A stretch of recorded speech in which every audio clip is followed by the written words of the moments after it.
kondisi kelaparan tadi, kepayahan, bahkan tidak diberikannya keturunan, itu kondisi yang sulit, kondisi yang pahit yang harus dijalani oleh manusia.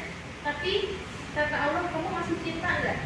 Kamu masih mau beribadah nggak kalau aku uji kayak gitu? Dan itu imannya orang yang diuji kayak gitu, berarti di mata Allah imannya juga luar biasa. Assalamualaikum Genta, kembali lagi di konten Ngopi, Ngobrol Perkara Islam dengan tema The Love Language of Allah in the Quran oleh Nurismaya Aliatunisa, SPD, IMPD. Bismillahirrahmanirrahim. Assalamualaikum warahmatullahi wabarakatuh. Waalaikumsalam warahmatullahi wabarakatuh. Innalhamdalillah nahmaduhu wa nasta'inuhu wa nastaghfiruh wa na'udzu billahi min syururi anfusina wa min sayyiati a'malina may yahdihillahu fala mudilla lahu wa may yudlil fala hadiya lahu. Asyhadu an la ilaha illallah wa asyhadu anna Muhammadan 'abduhu wa rasuluhu la nabiyya wa la rasula ba'd. Puji syukur kita panjatkan atas kehadirat Allah Subhanahu wa Ta'ala sampai dengan hari ini. Alhamdulillah kita semua masih diberikan nikmat kesempatan, nikmat Islam, nikmat iman, dan juga nikmat ibadah yang bisa kita rasakan hingga saat ini. Baiklah teman-teman, pada sore hari ini kita berkumpul di sini dalam agenda kajian rutin yang diselenggarakan oleh BMISTEK Utarakan, yaitu Ngopi, Ngobrol Perkara Islam batch 5 dengan tema kali ini The Love Language of Allah in the Quran. Baiklah, langsung saja pada hari ini materi kita yaitu Ustazah Nurismaya Aliatunisa SPD MPD. Kepada Ustazah, waktu dan tempat kami persilahkan. Assalamualaikum warahmatullahi wabarakatuh. Waalaikumsalam warahmatullahi wabarakatuh.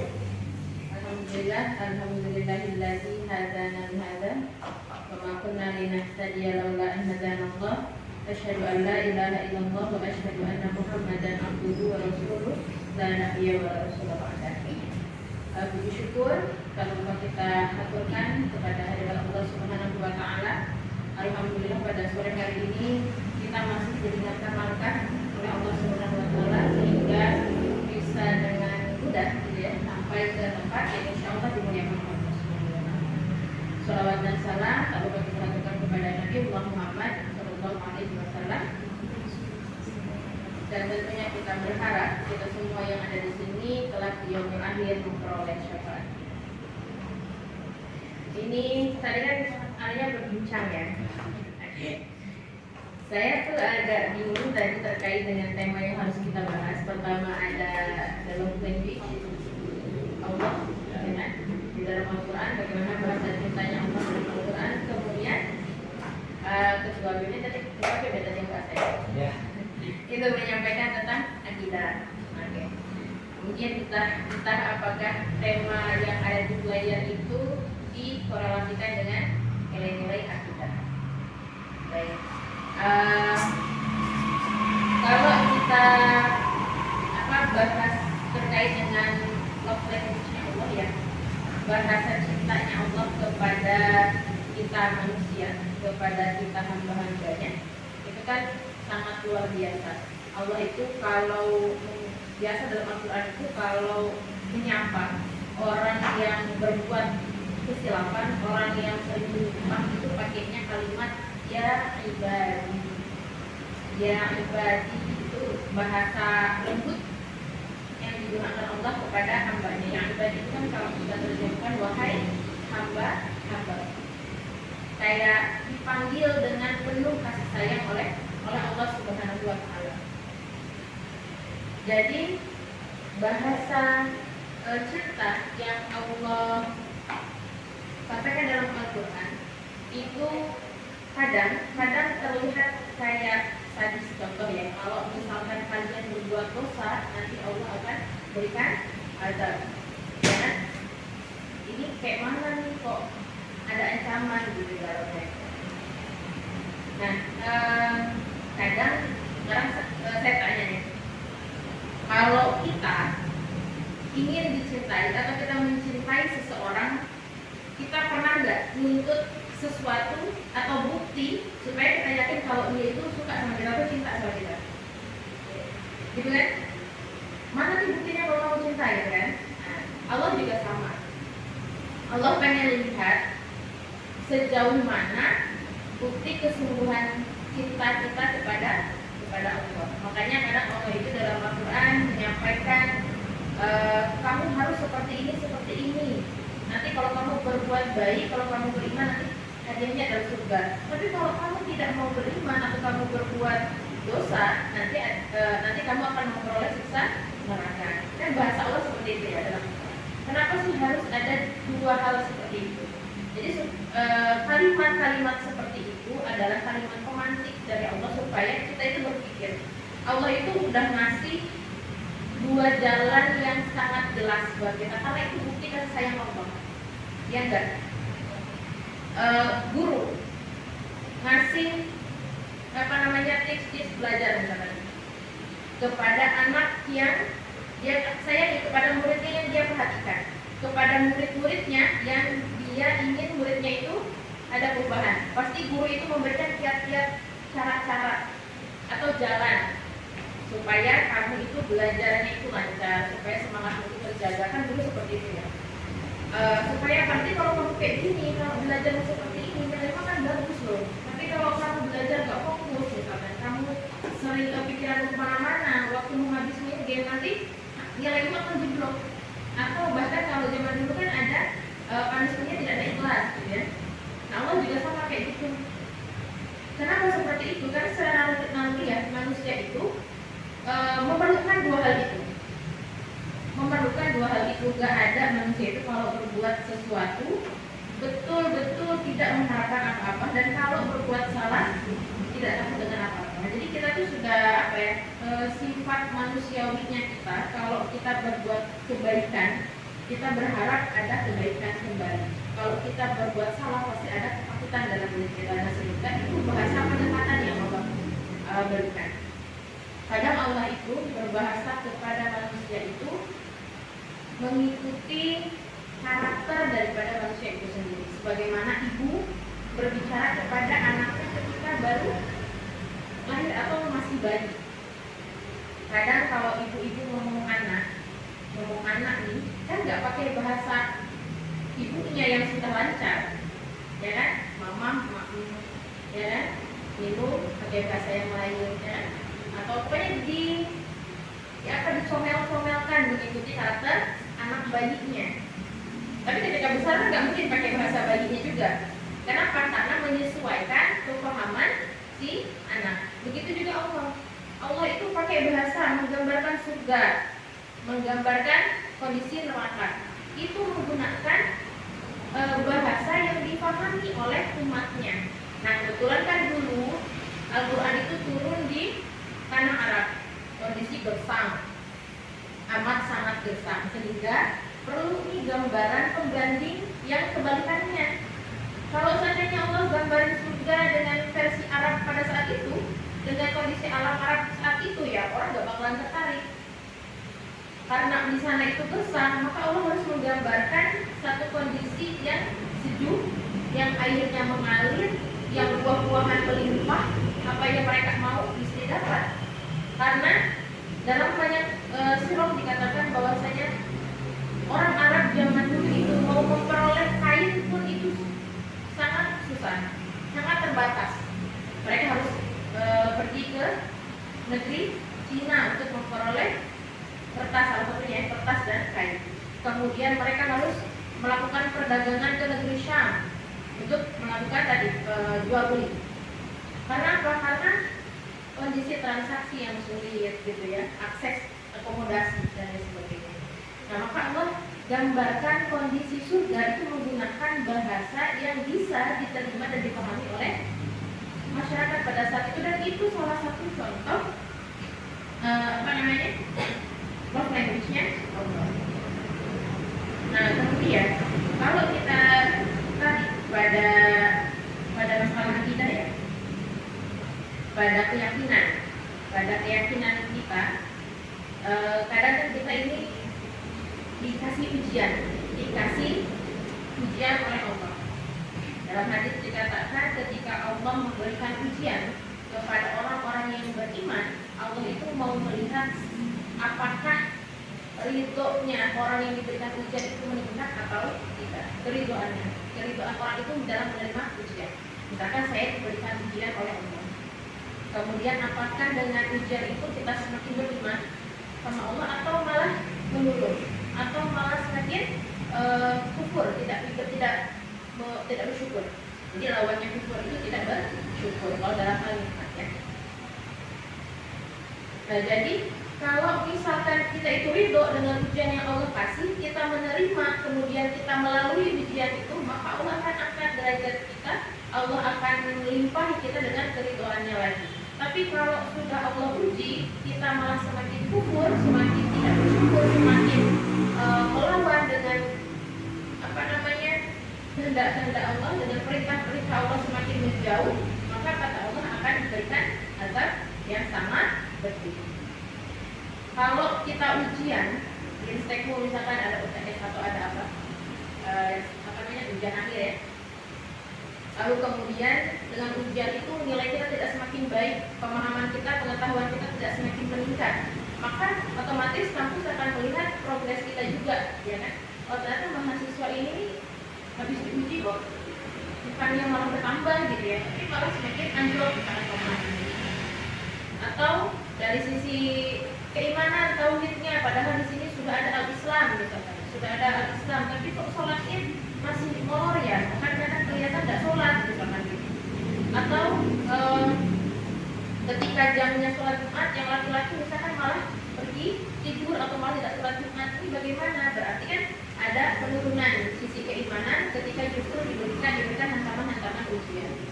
Makanya ujian itu kita jangan anggap sebagai suatu masalah, tetapi kita harus melalui proses ujian itu sebagai bagian dari proses hidup kita. Kalau kita sekarang nih mahasiswa itu diuji dengan tugas-tugas kampus, ini itu belum seberapa sih ya, tugas kampus itu belum seberapa. Nanti yang lebih besar dari ujian itu kan ketika setelah selesai kuliah, justru setelah selesai tamat, kalian nanti harus berkontribusi ke masyarakat, ke lingkungan. Kalau ternyata habis lulus nggak bisa memberikan dampak apa-apa, berarti kan ada masalah dengan proses kita berkuliah. Kalau kita kuliah kemudian udah banyak menimba ilmu, menimba pengetahuan, tapi ternyata kita malah ketika keluar itu masih zombie, nggak ngerti apa-apa dari MK yang kita pelajari, dari matkul yang kita pelajari, dari jurusan yang kita ambil, berarti ada masalah pada proses kita melaluinya. Begitu juga dengan kehidupan, dengan tauhid kita. Tauhid itu kan sesuatu yang kita yakini ya. Umat Islam itu harus yakin dengan adanya qada dan qadar Allah, harus yakin dengan adanya zat Allah itu sendiri. Kita sebagai seorang muslim harus seperti itu. Kenapa harus seperti itu? Karena akidah itu sesuatu yang tertanam, yang melekat dalam diri kita. Kalau misalkan kita tidak yakin dengan adanya punishment yang Allah berikan, maka orang akan seenaknya, orang akan semaunya. Ketika dia tidak menjalankan amanah, ya udah santai aja, karena nggak yakin dengan punishment Allah. Apalagi surga neraka kan nggak kelihatan depan mata ya, tidak terlihat. Kadang manusia itu lalai dengan perintah Allah itu karena nggak melihat, dia tidak melihat langsung. Tapi pertanyaannya, kalau diperlihatkan langsung emang siap gitu. Dalam hadisnya kalau ahli kubur aja ketika melihat gambaran siksa neraka, mereka pengen balik lagi kan, mereka pengen ulang hidup lagi, memperbaiki diri. Nah apalagi apakah kita akan sanggup gitu kan ketika Allah memperlihatkan kita itu. Nah kemudian akidah tadi, keimanan tadi, kita itu kalau beriman ada kalimat dalam akidah itu kalimat tauhid yang la ilaha illallah. Kemudian ada kalimat kalau kita menerima musibah itu la haula wala quwata illa billah. Yang pertama la ilaha illallah, tidak ada Tuhan selain Allah kecuali Allah. La-nya itu la nafi, meniadakan la ilah. Jadi ilah itu ditiadakan semuanya. Kayak misalkan kita nulis nama Tuhan tapi kita hapus semua, lalu kemudian kita tulis ilah. Nah itu tuh penegasan bahwasanya dalam tauhid Islam tidak ada ilah kecuali Allah. Lalu kemudian la haula wala quwwata illa billah. La haula tiada daya wala quwwata dan tiada kekuatan illa billah kecuali atas pertolongan Allah. Itu kalimat yang Allah kasih sebagai bentuk cinta dan pengakuan Allah kepada kita semua, kepada kita manusia. Allah tuh bilang gini ya, mereka itu tuh dari aku, mereka punya aku dan mereka nanti akan kembali kepadaku. Itu bukankah itu kalimat romantis dari Allah? Iya nggak sih? Jadi kalau kita dicintai sama orang gitu ya, terus orang itu bilang jangan ganggu dia punya aku tuh, gitu kan? Nanti menikahi dia tuh, atau misalkan itu istriku, jangan kamu apa-apain, jangan kamu ganggu. Itu kan kalimat romantis dari seseorang. Nah ini Allah yang mengatakan, Allah yang bilang kalian itu punya tuh, kalian milikku, dan nanti suatu saat kalian akan pasti kembali kepadaku. Itu kan kalimat yang sangat-sangat romantis dari Allah Subhanahu wa Ta'ala. Nah, maka apalagi yang perlu kita minta gitu, apalagi yang perlu kita pertanyakan saat ini, apalagi dengan gempuran banyaknya ujian-ujian yang kita hadapi, ujian hidup, ujian kuliah, dan masalah-masalah yang lain, masalah kehidupan yang lainnya. Allah dalam surah Ar-Rahman banyak sekali mengungkapkan kalimat apa? Nikmat mana lagi yang kau dustakan? Dengan banyaknya Allah memberikan gambaran-gambaran kenikmatan, entah itu kehidupan dunia, fasilitas yang Allah kasih, potensi yang Anda beri kita, mana lagi yang akan kita dustakan, dan sekian banyak nikmat. Kalau kita perhatikan ya, Allah itu perhatiannya itu tanpa batas. Allah itu perhatian ke kita, pengen jaga kita itu luar biasa. Antum tidur, kalian tidur, mau tidur, Allah kasih caranya. Allah bimbingkan kita mau tidur, gimana caranya supaya tidur itu berkualitas, gimana caranya supaya tidak diganggu dengan mimpi buruk. Allah kasih kiat-kiatnya. Allah jaga kita tidur supaya tidurnya sehat, itu harus seperti apa, ngadapnya kemana, itu sampai Allah jaga sedemikian rupa. Kalau mau bangunnya seperti apa, ya enggak? Bangunnya jam berapa, doanya apa harus dibaca. Mau ke kamar mandi, kita mau buang hajat, itu pun Allah atur. Itu bentuk protek Allah kepada hamba. Apakah itu bukan love language-nya Allah? Ada nggak manusia yang sampai sedetail itu memperhatikan kita? Ada nggak? Sehebat-hebatnya orang tua kita, kadang mereka nggak pernah tuh sampai ngingetin kita mau tidur harus baca doa dulu. Sampai tiap hari misalkan gitu aku ke kamar mandi ingetin setiap hari tiap kali kita ke kamar mandi, enggak kan? Kadang kalau orang tua ngeliat kita sudah hafal doanya ya sudah dibiarin gitu. Tapi Allah itu selalu menekankan itu, diulang-ulang lewat apa ya? Lewat sabda nabinya. Ada salah satu ustaz itu mengatakan bahwasanya Allah itu ketika berbicara kepada Rasulullah itu tidak menggunakan bahasa Arab secara langsung, harfiah atau lafziah, tidak langsung gitu. Tetapi dengan bahasa Allah sendiri. Kemudian secara spontan begitu Rasul bisa memahami apa yang disampaikan oleh Allah. Jadi dengan alamiahnya Allah memberikan kemampuan Nabi atau Nabi Muhammad dalam menangkap firman yang Allah sampaikan. Contoh kan dulu kita belajar di Sirah Nabawiyah itu ketika Allah menyampaikan firman itu kan lewat lonceng, ya kan? Kemudian lewat suara-suara yang lain gak langsung, malaikat Jibril yang menyampaikan secara langsung. Nah, proses-proses itu kemudian secara alami ditangkap oleh Nabi Muhammad. Kenapa hanya Nabi Muhammad yang mendengar itu ya? Karena memang di situ posisinya Nabi Muhammad lah sebagai utusan Allah, sehingga yang bisa merespon dan bisa menerima firman Allah ya cuma Nabi Muhammad. Ya. Oke, kita mungkin langsung diskusi aja ya sebelum kita berbincang. Itu tadi beberapa pengantar yang saya sampaikan atau pemantik, dan saya harap teman-teman nanti bisa banyak berdiskusi juga. juga atau membedah terkait love language-nya Allah ini kayak mana dengan banyaknya problem yang kita hadapi saat ini. Oke, mungkin itu yang bisa saya sampaikan. Terima kasih. Alhamdulillahirrahmanirrahim. Assalamualaikum warahmatullahi wabarakatuh. Waalaikumsalam.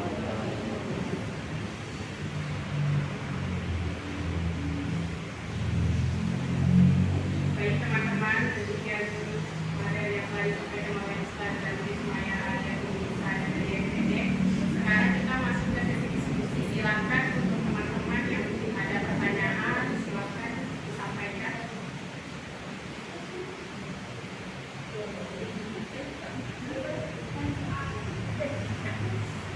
Siapa?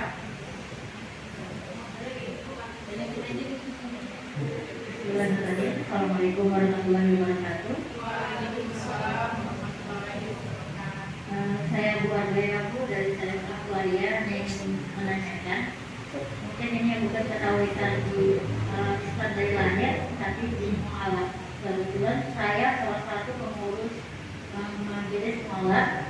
Dan di dalam meningkatkan kesakitan mereka gila, saya mungkin agak kesulitan karena yang mereka sudah masuk ke dalam Islaman dan memulai cara mendidik mereka dari mengaji, sholat. Bahkan kemarin sempat kita kelompok NTP mereka menang salah satu dari 9 tetap. Nah, ada salah satu jamaah kami yang katanya begini, saya itu tanya dari suami, ibu bagaimana kalau saya kembali ke agamanya. Jadi saya juga bingung.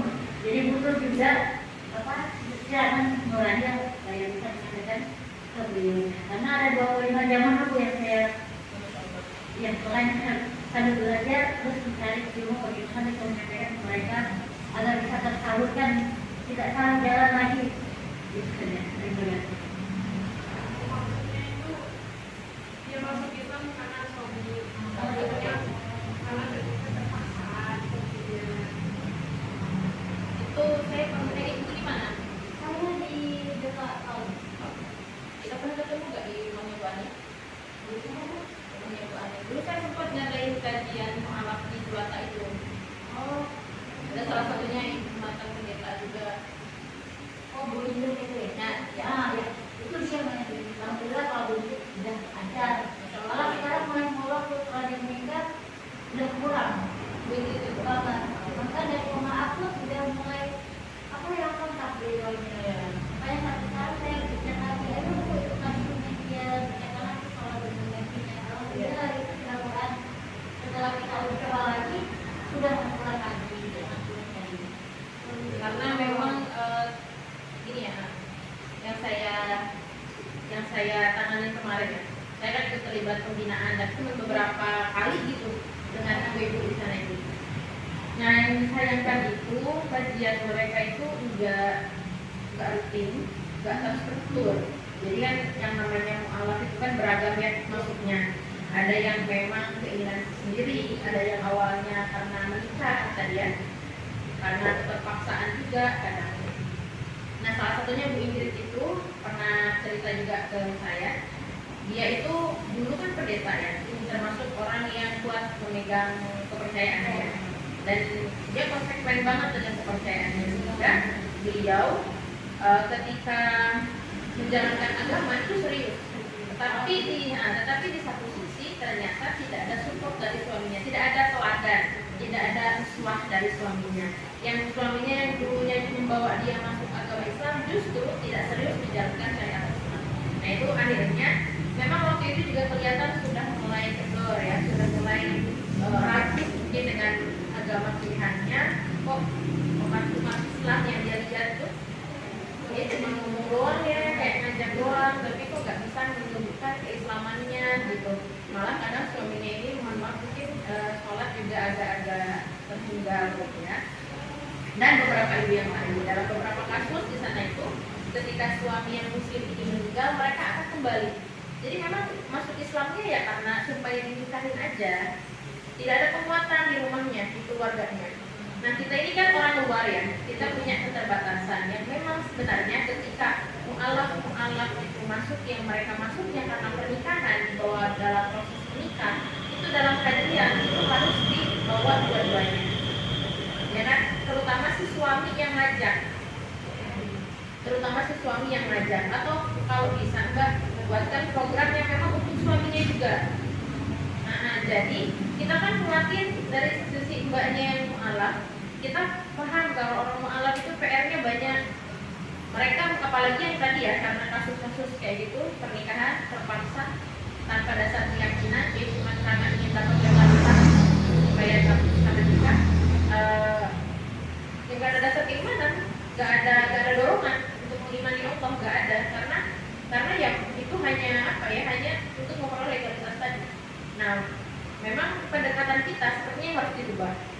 Jadi jangan selalu menuntut kepada para mu'alaf ini untuk beriman terlebih dahulu, untuk terus-menerus menuntut mereka, sedangkan kita mengabaikan sisi yang justru berdampak terhadap mereka, yaitu lingkungannya, suaminya, yang tentunya harus kita perhatikan juga. Nah, kita bisa berkolaborasi, nanti mungkin Mbak fokus di mu'alafnya, nanti yang laki-laki juga diminta untuk fokus ke bapak-bapaknya, karena mereka punya tanggung jawab ini, yang ngajak masuk Islam ini punya tanggung jawab untuk mendidik, untuk memberikan pemahaman supaya mereka apa ya, tidak sekedar Islam KTP nantinya kan, dan itu justru akan berdampak sangat tidak baik. Karena kan dalam Islam itu tidak pernah mengajarkan masuk dalam agama Islam dengan terpaksa, ya kan? Janganlah kamu mengajak mereka dengan memaksa.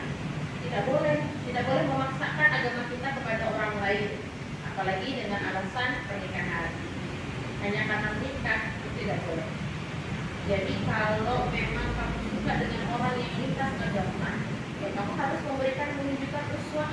Sebelum mendekati, perlihatkan uswah kita sebagai seorang muslim, pribadi kita sebagai seorang muslim. Tapi kan cuma kalau sekarang kan problemnya ada orang masih bermasalah dalam hal pacaran juga. Dalam Islam kan pacaran juga masih problematik gitu ya, masih problem. Apalagi sekarang ada isu nikah beda agama, kalau nggak bisa di sini ya pergi keluar negeri. Di mahasiswa di sini ada yang menjalin hubungan antar beda agama.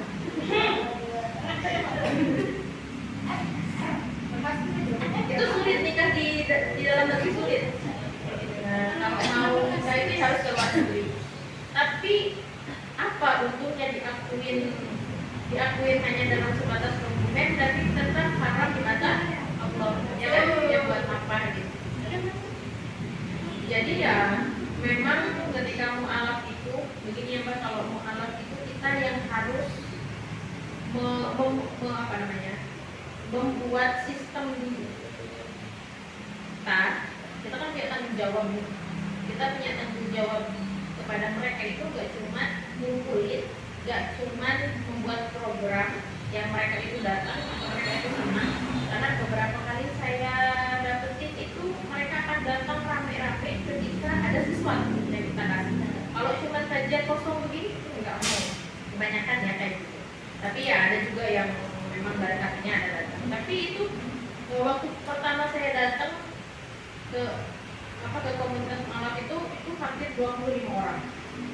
Mungkin hampir semuanya datang waktu itu, karena di situ selain kajian juga kami sediakan sembako, kami sediakan baju, mukena, gamis-gamis. Jadi mereka datang antusias gitu. Nah, ketika kedua kalinya kajian kosongan gitu ya, cuma materi aja, tanpa ada nasi kotak, tanpa ada bingkisan-bingkisan, itu hanya 3 sampai 5 orang. 3 sampai 5 orang. Itu pun karena yang punya rumah itu guru anaknya. Sehingga yang punya rumah ini langsung komunikasi disuruh datang. Akhirnya karena apa ya? Karena beban moral atau apa, jadi mereka datang. Itu pun cuma dia 3 sampai 5 orang, jadi nggak banyak. Dari 25 cuma segitu yang datang ketika tanpa ada apa-apa. Tapi kalau ada apa-apa memang banyak. Nah, makanya kita perlu membuat satu sistem kajian. Kalau memang itu bentuknya kajian, program, kalau itu bentuknya program yang memang pendekatannya itu tataran tauhid dulu. Kita harus itu disusun kurikulumnya, silabusnya gitu ya. Jangan langsung menodorkan atau menodongkan tentang kasus halal haram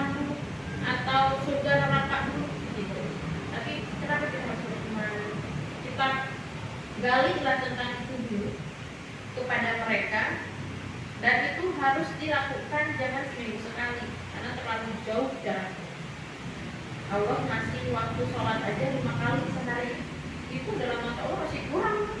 Dulu aja 50 awalnya kan Allah ngasih, tapi akan jadi 5 kali. Karena apa ya? Karena menurut Allah masih kurang dengan karakternya manusia. 5 waktu saja kita masih begini gitu ya. 5 kali dicuci, 5 kali kita tohur, 5 kali kita bertoharok, 5 kali kita sholat, yang harusnya selesai sholat kita menjadi pribadi yang baik, yang makin alim, tapi ternyata kita nggak merasakan perubahan apa-apa gitu.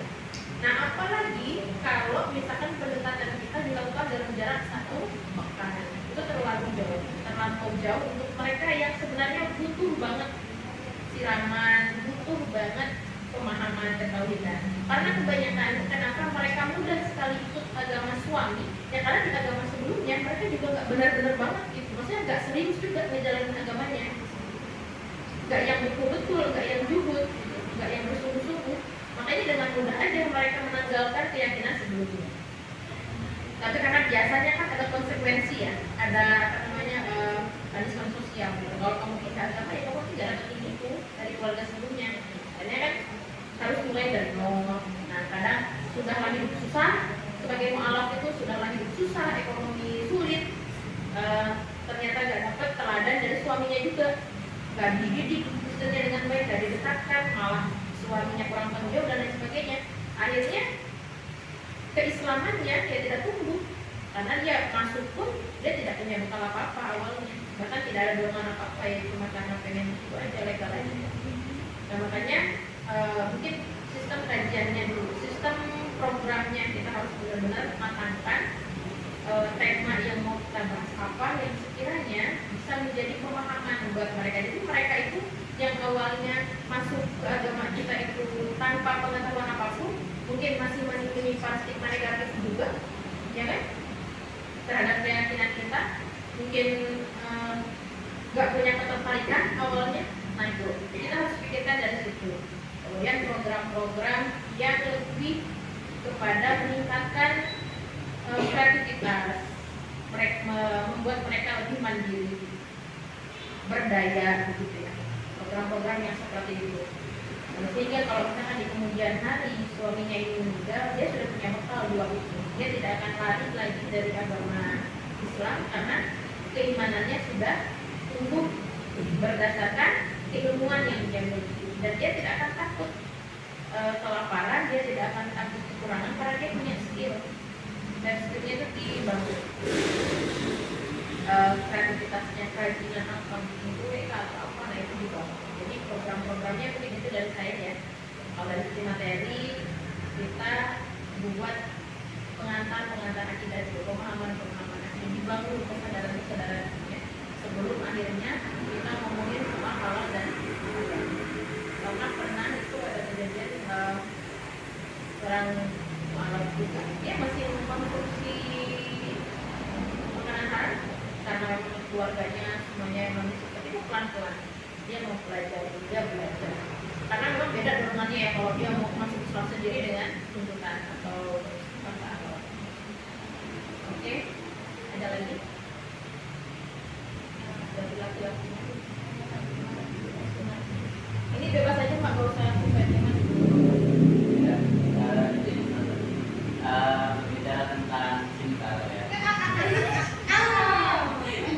Kalau misal kita misalkan cinta sama seorang misalnya kita juga pengen dia terluka lah mungkin gitu ya. Apalagi kalau misalnya sayang banget terluka kalau itu bukan baik. Tapi kenapa bahasa cintanya Allah Jalla wa'ala itu kan Allah mengatakan bahwa aku akan mengujimu dengan kelaparan, rasa takut dan segala macam itu maksudnya seperti apa saja? Kenapa bahasa Allah cintanya Allah teknik Ya. Kayak menurut namanya gitu. Karena hal yang paling dilakukan oleh manusia itu dasarnya apa? Karena yang diuji oleh Allah ini bukan hanya sekedar cinta lahiriah kan, tapi cinta batin ruhiyah juga. Ya enggak? Cinta batin, koneksi batinnya yang dibangun. dalam keadaan yang sesempit itu, dalam keadaan yang sedramatis itu, apakah kalian akan tetap beriman kepada Allah? Gitu kan pertanyaannya. Kalau gitu, kamu cinta sama saya apa adanya, dibawa nyusruk ya nyusruk, dibawa menderita, mau nggak? Orang kalau sudah cinta gimana, mau nggak? Mau aja kan? Ya pasangannya nggak berharap gitu, tapi kenyataannya ada yang seperti itu kan. Tapi kalau dia sudah cinta mau nggak? Mau. Tadi kan pertanyaannya, kalau kita sudah cinta sama orang kan kita kayaknya nggak bakalan tega deh nyakitin orang. Tapi kenyataannya realitasnya ada tuh orang yang ngajak hidup seperti itu. Tapi ada yang mau nggak? Kenapa? Karena dia sudah cinta. Iya kan? Pengennya kan jadi Allah juga kan pengennya kan gak ngerasain itu. Tapi kalau misalkan aku uji kayak gitu, kamu bisa nggak?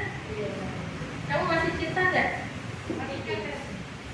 Ataupun kadang kebalikannya nih, manusia itu justru ujian paling besar itu justru bukan pada saat kayak gitu. Kalau kita yang beriman ya, bukan saat kayak gitu, justru saat kita happy, saat harta kita banyak, badan kita sehat, nggak ada masalah kayaknya, nah itu ujiannya. Kita masih ingat Allah nggak? Ya kan? Pas kita sehat, pernah nggak kita berdoa sama Allah supaya Allah jaga lagi jasmani kita tuh kayak gini, gitu, kayak sehat ini?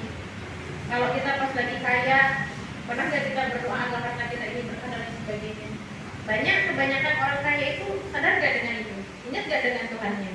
Kebanyakan enggak, ya kan? Tapi orang yang pas-pasan, justru mereka ingat terus sama Allah. Dia berdoa terus sama Allah, ya.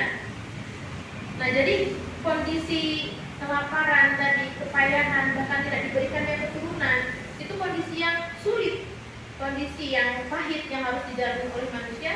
Tapi kata Allah, kamu masih cinta nggak? Kamu masih mau beribadah nggak kalau aku uji kayak gitu? Dan itu imannya orang yang diuji kayak gitu, berarti di mata Allah imannya juga luar biasa. Karena kan soal ujian itu kan beda-beda ya. Misalkan ada yang diuji masih berputar persoalan ekonomi aja terus. Tapi suaminya baik, suaminya gak pernah KDRT, suaminya bertanggung jawab. Tapi penghasilannya ya kayak masih kurang gitu. Masih kesulitan di sektor ekonomi. Tapi anak-anaknya masya Allah baik.